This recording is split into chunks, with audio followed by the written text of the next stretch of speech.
Well, I'm Mohamed El Fatatry, founder and CEO of Muxlim. I started the company in 2006 here in Finland, and today we have operations in London and in New York, and we have visitors on Muxlim.com from 190 countries. Well, actually, how it started off was actually a hobby project. So I was just, a guy with a website that I was just very, very passionate about. And then a lot of people from around the world started joining the website. Next thing I know, ABC News in the US made a feature about it on prime time.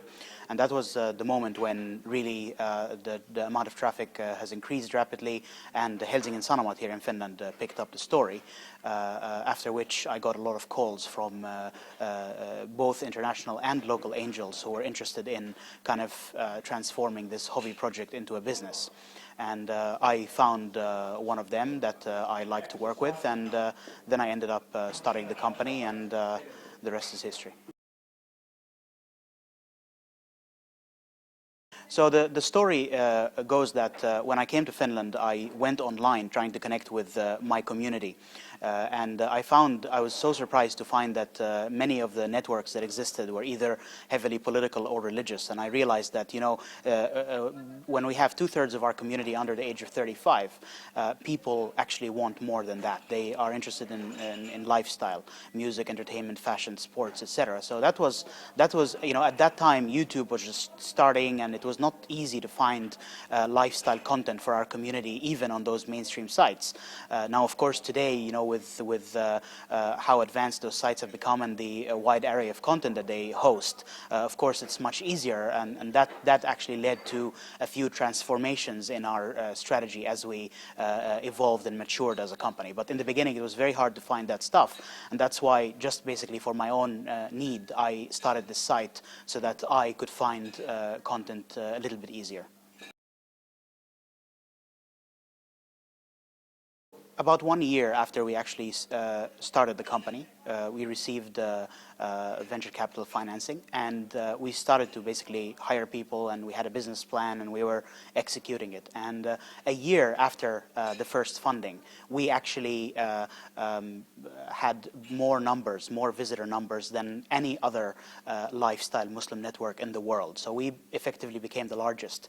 And the day we became the largest was also the day when we started thinking about, okay, well, now we are in a leadership position. Should we just continue building traffic, for the foreseeable future and not worry about monetization, or should we rather start thinking about monetization right away? Well, when Lehman Brothers fell and Sequoia Capital started sending these PowerPoints of death to their portfolio companies, it wasn't really much of a choice. It was really get real or go home. It wasn't clear whether in the next 18 months, 12 to 18 months, we would find any more funding, which we did need if we were going to continue executing our product development plans, which was all we had at the time. Just build more product, get more people, and worry about monetization later. So that kind of gave us a reality check that, maybe we're not building everything that we were out to build, but maybe now it's time for us to actually start thinking about monetization. And what better way to figure out how to monetize than to actually go to the market and to talk to your potential customers and hear from them whether what you already have is something that they can buy, and if not, then what it is that you can offer that they can buy. And that was a very, very important moment for us, because it was that interaction with our first key customers that actually led us to lead the pivot of our company with a strong heart.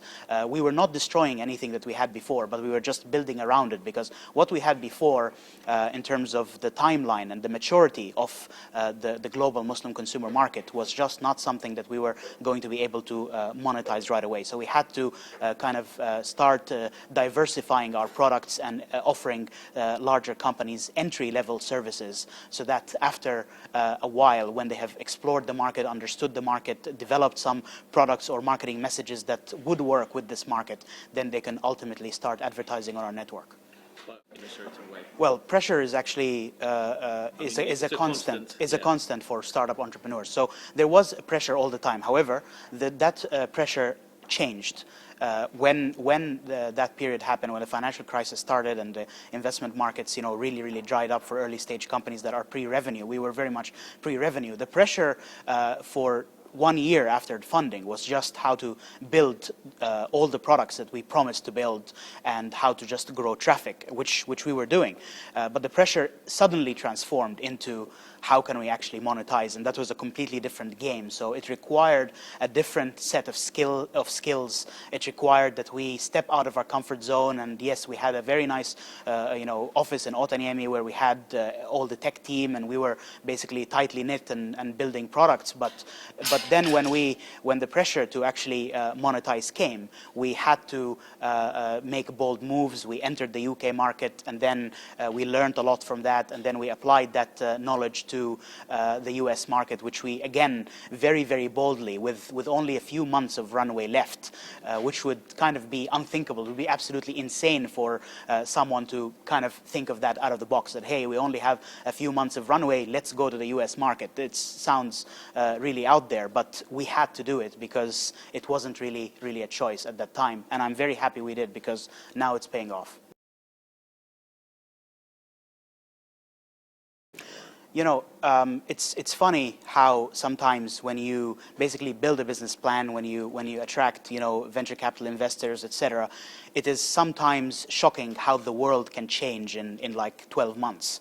So what sounded like a good idea when we started off was actually not relevant anymore.